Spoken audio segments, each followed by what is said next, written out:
സംസ്ഥാനത്ത് ഇന്നും കനത്ത ചൂട് തുടരുമെന്നാണ് മുന്നറിയിപ്പുള്ളത്. പാലക്കാട് 40 ഡിഗ്രി വരെയും കൊല്ലത്ത് 39 ഡിഗ്രി വരെയും ചൂട് അനുഭവപ്പെടും.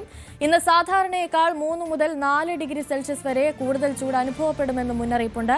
ഉഷ്ണതരംഗവുമായി ബന്ധപ്പെട്ട നിലവിലെ സാഹചര്യം വിലയിരുത്തുന്നതിന് മുഖ്യമന്ത്രിയുടെ നേതൃത്വത്തിൽ ഇന്ന് ഉന്നതതല യോഗം ചേരും. മന്ത്രിമാരും ചീഫ് സെക്രട്ടറിയും ദുരന്ത നിവാരണ അതോറിറ്റി ഉദ്യോഗസ്ഥരും പങ്കെടുക്കും. കൂടുതൽ വിവരങ്ങളുമായി സാരംഗ് സുധാകരൻ ചേരുന്നുണ്ട്.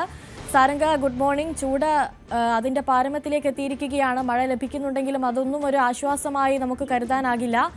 ഇന്നലെയൊക്കെ ഉഷ്ണതരംഗ സാധ്യത മുന്നറിയിപ്പൊക്കെ ഉണ്ടായിരുന്നു. ഇന്ന് അത്തരമൊരു മുന്നറിയിപ്പില്ല എന്നാണ് അറിയാൻ സാധിക്കുന്നത്. ഇന്ന് ചേരുന്ന യോഗത്തിൽ കൂടുതൽ തീരുമാനങ്ങൾ ഉണ്ടാകും, കൂടുതൽ മുൻകരുതലുകൾ സ്വീകരിക്കാനുള്ള തീരുമാനങ്ങൾ എടുക്കുമെന്ന് പ്രതീക്ഷിക്കാം, അല്ലേ? Anushree, good morning.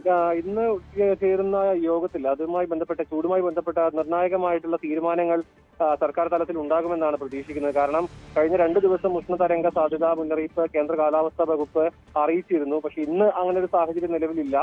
40 ഡിഗ്രിയാണ് ഇപ്പോൾ പാലക്കാടും, 39 ഡിഗ്രി കൊല്ലത്തും ഇപ്പോൾ പ്രതീക്ഷിക്കുന്ന ഒരു താപനില.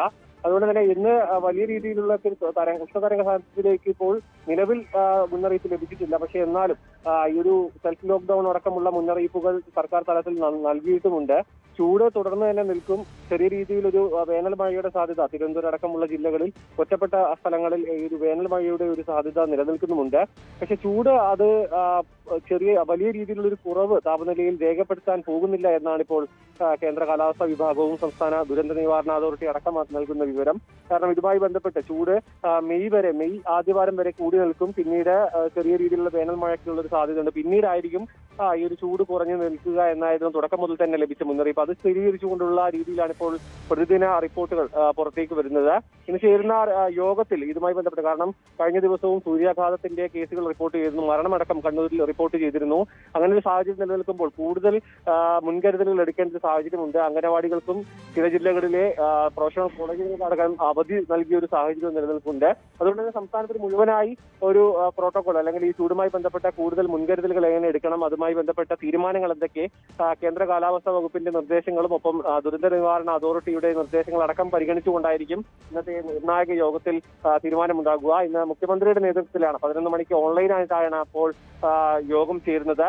അതിനായാലും ഈ യോഗത്തിന്റെ പിന്നാലെ ഇതുമായി ബന്ധപ്പെട്ട കൂടുതൽ വിശദീകരണം അല്ലെങ്കിൽ കൂടുതൽ നിർദ്ദേശങ്ങൾ സർക്കാർ തലത്തിൽ ഉണ്ടാകും. അതിനൊപ്പം തന്നെ മുൻപ് നൽകിയിട്ടുള്ള നിർദ്ദേശങ്ങൾ അങ്ങനെ തന്നെ തുടരണമെന്നാണ് ഇപ്പോൾ ദുരന്ത നിവാരണ അതോറിറ്റി അടക്കം നൽകുന്നത്. കാരണം 11 മണി മുതൽ 3 മണി വരെയുള്ള കഠിനമായ വെയില് നേരിട്ട് ഏൽക്കുന്നത് പരമാവധി ഒഴിവാക്കാനും ഒപ്പം നിർജ്ജലീകരണം അടക്കം ഒഴിവാക്കാനും കുട്ടികളെ പുറത്തേക്ക് അധികം വിടാതിരിക്കാനും ഒപ്പം നമ്മൾ കഴിഞ്ഞ ദിവസം റിപ്പോർട്ട് ചെയ്ത പോലെയുള്ള ഇഴജന്തുക്കളുടെ ശല്യം അത് വലിയ രീതിയിൽ വർദ്ധിച്ചിട്ടുണ്ട്. അങ്ങനെയുള്ള സാഹചര്യം കൂടി വിലയിരുത്തണം. കാരണം വേനൽ അവധിയാണ്.